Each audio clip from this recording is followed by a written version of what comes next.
Adultsa Seedsta, Celestialat Seedsta. My ancestral names are Adultsa and Celestialat. My English name is Anna. I'm a Swinomish tribal member, and we are currently on Swinomish tribal lands. We are going to be talking about the moon of the windy time. The moon around late January into February is the moon of the windy time. Earth begins to awaken in late winter, and living creatures begin to emerge from their dormant states. During this moon, the Swinomish people continue to fish for Chinook salmon in the bays and rivers. Sea-run, cutthroat trout, and steelhead are also fished. Ducks, elk, geese, and deer are hunted, and tool and basket making continues for the year. Activities during this time focus on establishing a foundational understanding of the 13 moons and the importance of observation and being connected to nature as plants and animals awaken. Had hoped to get some of our young fishermen here to learn what's becoming a dying art and learning how to mend and patch web. Happy to have Marcia here to teach this. My name is Marcia Dale, and we are today going to learn how to mend nets, and the young ones are going to bring their fishery back and learn how to take care of their nets and be experts by the end of the day. So I cut these two right here, right? Yep.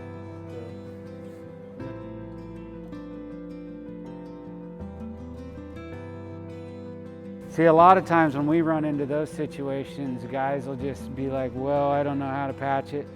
So then they just cut their net off square. Say you got 10 corks on the other side of what caught, they'll just cut it off and be like, oh, well, I have a shorter net now. So this is key. This is why we wanted to do this course. Okay, and then you're pinching it, and another half hitch on top and sliding it down. Yeah, right.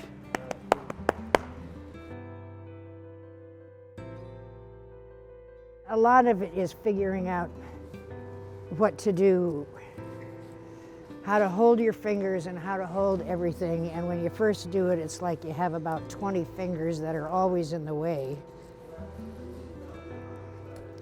And I entered on a 3. 1, 2, 3. And there it is.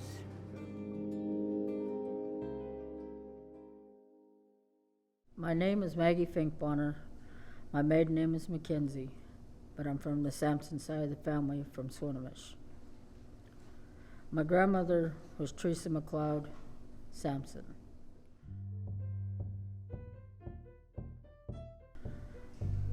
My grandmother at one time was smoking fish, and she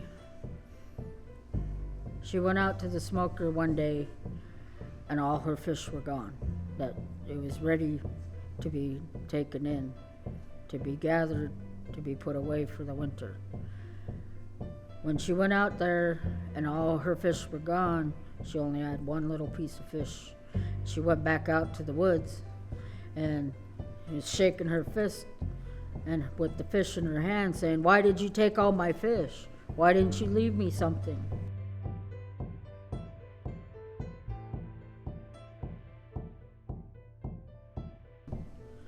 And she came back and she told my grandfather what happened. My grandfather told her, said, "We'll wait till the next day, we'll refill it, don't worry, we got enough. We can replace what they took." So when they went out to go check, to start putting that fish in again, there was a big 4-point elk, 8 feet off the ground. And my grandmother, they got it down, she went back out. She said, "Thank you for at least bringing me something to replace what you'd taken," because she was so angry that they just came in and just took her fish. And when she did that every year, and every time they smoked fish, they'd leave enough for them to be able to come in and take the fish that they needed and then save the rest for us, for our food, for our winter. And who I'm talking about is Bigfoot, Sasquatch. They're the ones that came and stole all her fish. They're the ones that, didn't think that she would mind that they took all of her fish, but she did.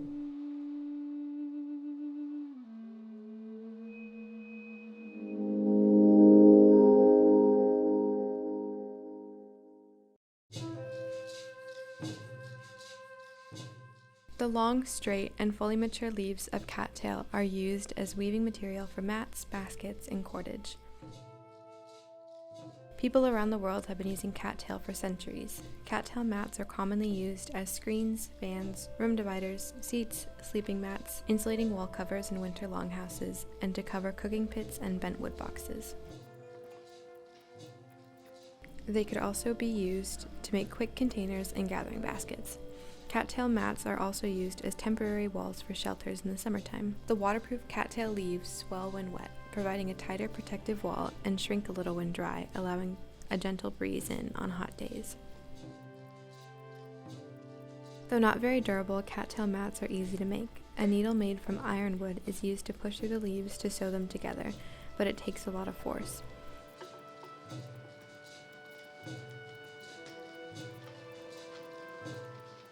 Rain capes were made out of cattail because of its ability to shed water and insulate the person under it. A beautiful rain cape is on display at the Berg Museum of Natural History in Seattle. Cattail mats are a prime example of traditional technology.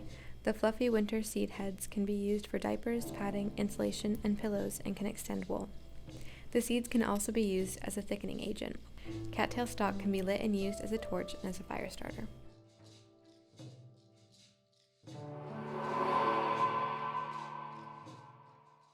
So here we have a variety of different medicines that our 13 Winds program has made. We have some salves, some balms, some sprays, some honeys, some tinctures, as well as tea blends. And we have a lot of this plus more on our Facebook page, where we have some live demos as well as to how to make these. A few examples so you can specifically take a peek into what some of these are. We have our fireweed and devil's club rose and lavender salve, which helps with eczema and psoriasis.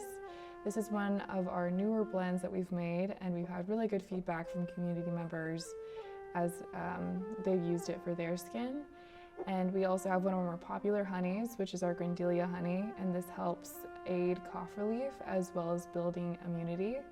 And that we add all of these to our teas for the most part whenever we have them at our produce stand.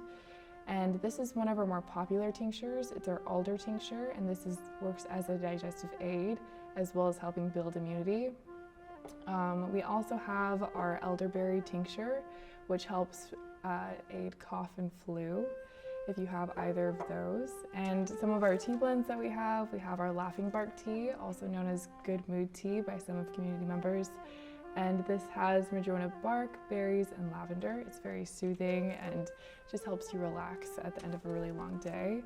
And we have our alder bark tea as well. And similar to the tincture, this also helps with digestive issues as well as just stomach problems overall. A lot of our tinctures that we have are made with apple cider vinegar or sunflower oil or glycerin. We try to avoid using alcohol, and we like to infuse a lot of honey so that they are palatable. So again, if you have any questions, we encourage you to check out our Facebook page and ask us there.